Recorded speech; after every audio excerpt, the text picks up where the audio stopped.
ನೆಲಮಂಗಲ ತಾಲೂಕಿನ ತ್ಯಾಮಗೊಂಡ್ಲು ಹೋಬಳಿಯ ಚಿಕ್ಕನಹಳ್ಳಿ ಸರ್ಕಾರಿ ಹಿರಿಯ ಪ್ರಾಥಮಿಕ ಶಾಲೆ ಆವರಣದಲ್ಲಿ ಬೆಂಗಳೂರು ವಿಶ್ವವಿದ್ಯಾಲಯ ಹಾಗೂ ನೆಲಮಂಗಲದ ಶ್ರೀ ಸಿದ್ಧಗಂಗಾ ಪ್ರಥಮ ದರ್ಜೆ ಕಾಲೇಜಿನ ಸಹಯೋಗದಲ್ಲಿ ಆಯೋಜಿಸಿದ್ದ ರಾಷ್ಟ್ರೀಯ ಸೇವಾ ಯೋಜನೆ ವಿಶೇಷ ವಾರ್ಷಿಕ ಶಿಬಿರವನ್ನು ಗಿಡ ನೆಡುವ ಮೂಲಕ ಉದ್ಘಾಟಿಸಿದ ಸಾಹಿತಿ ಚೌಡಯ್ಯ ಅವರು ಶಿಬಿರಾರ್ಥಿಗಳು ಶ್ರಮ ವಹಿಸಿ ನಿಷ್ಠೆಯಿಂದ ಜನರೊಡನೆ ಬೆರೆತು ನಿಸ್ವಾರ್ಥದಿಂದ ಕೆಲಸ ನಿರ್ವಹಿಸಬೇಕು.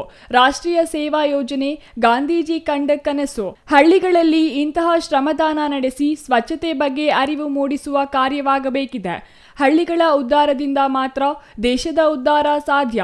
ಭೇದ ಭಾವ ಮರೆತು ನಿಸ್ವಾರ್ಥದಿಂದ ಆತ್ಮತೃಪ್ತಿಗಾಗಿ ಕೆಲಸ ನಿರ್ವಹಿಸಬೇಕು ಎಂದರು. ನೆಲಮಂಗಲದ ಸಿದ್ಧಗಂಗಾ ಪ್ರಥಮ ದರ್ಜೆ ಕಾಲೇಜಿನ ಪ್ರಾಂಶುಪಾಲ ಡಾಕ್ಟರ್ ಅಮರೇಂದ್ರ ಮಾತನಾಡಿ, ವಿದ್ಯಾರ್ಥಿಗಳು ಪರಿಪೂರ್ಣವಾಗಿ ಬೆಳೆಯಲು, ವ್ಯಕ್ತಿತ್ವ ವೃದ್ಧಿಸಿಕೊಳ್ಳಲು, ಓದುವುದರ ಜೊತೆಗೆ ಸಮಾಜದ ಜವಾಬ್ದಾರಿ ಅರಿಯಲು ರಾಷ್ಟ್ರೀಯ ಸೇವಾ ಯೋಜನೆ ಅಗತ್ಯವಾಗಿದೆ. ವಿದ್ಯಾರ್ಥಿಗಳು ಜೀವನ ರೂಪಿಸಿಕೊಳ್ಳಲು ಸಹಕಾರಿಯಾಗುವ ಎನ್ಎಸ್ಎಸ್ ಮತ್ತು ಸಾಂಸ್ಕೃತಿಕ ಚಟುವಟಿಕೆಗಳ ಬಗ್ಗೆಯೂ ಗಮನ ಹರಿಸಬೇಕು. ವ್ಯಕ್ತಿತ್ವ ಎನ್ನುವುದು ಹುಟ್ಟಿನಿಂದ ಬರುವುದಿಲ್ಲ, ಅದನ್ನು ಸಮಾಜದೊಂದಿಗೆ ಒಡನಾಟದಿಂದ ರೂಪಿಸಿಕೊಳ್ಳಬೇಕು.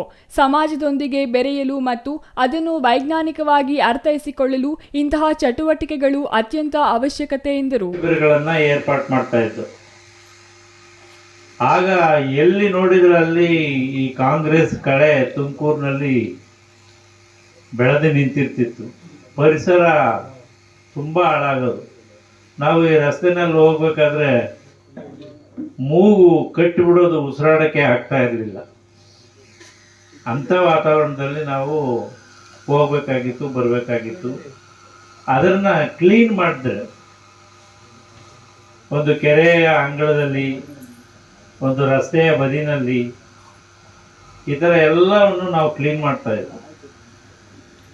ಆ ಪರಿಸರ ಸ್ವಚ್ಛವಾಗಿ ಇಟ್ಕೊಂಡ್ರೆ ನಮ್ಮ ಆರೋಗ್ಯಕ್ಕೂ ಬಹಳ ಚೆನ್ನಾಗಿರ್ತಿತ್ತು. ನಮ್ಮ ಪರಿಸರನೂ ಸ್ವಚ್ಛವಾಗಿ, ಜನರು ಅದನ್ನ ಅನುಸರಿಸಿದ್ರೆ ಬಹಳ ಚೆನ್ನಾಗಿರ್ತದೆ.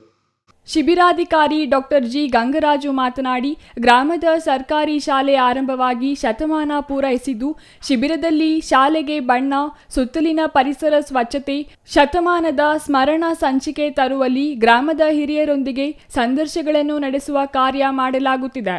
ಜನರಿಗೆ ಸ್ವಚ್ಛತೆಯ ಜಾಗೃತಿ ಮೂಡಿಸಿ 7 ದಿನಗಳ ಕಾಲ ಶಿಬಿರವನ್ನು ನಡೆಸಲಾಗುತ್ತದೆ ಎಂದರು. Maruti, CTV news, Nelamangala.